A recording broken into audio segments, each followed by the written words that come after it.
Hey everybody, it's Matt. I was on my way to work today and I saw this thing sitting out of the water.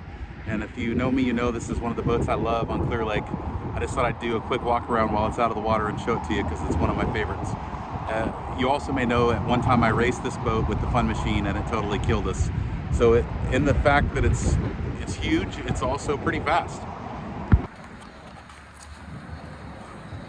One of the things that's cool about this boat, it's probably, I guess you could Google it, 60 to, oh my gosh, it's got to be 80 plus feet long. You can see it's got the bottom paint done to kind of prevent the algae. It's getting a bottom job. I'm sure this is where I got mine done as well. But it's so huge and it seats, I don't know how many people. Again, you can probably Google that. It's at the Kemah Boardwalk and they take people out on short rides on this thing, also to watch the fireworks. But what you don't ever get to see is what's underneath the water.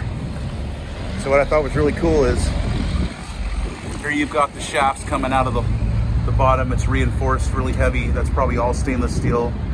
Those are all sacrificial anodes there on the propeller shaft. And I believe it's a twin diesel. Look at the exhaust pipes. There's my hand to show you how huge they are. And it's got big old trim tabs, big swim deck back here. Another big sacrificial anode there. I mean, those props got to be 24 inch. They're huge. And then look at the rudders. The rudders are a good inch thick.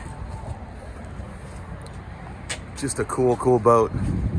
Never seen another one like it, that's for sure. Hope you enjoyed the tour of the Boardwalk Beast.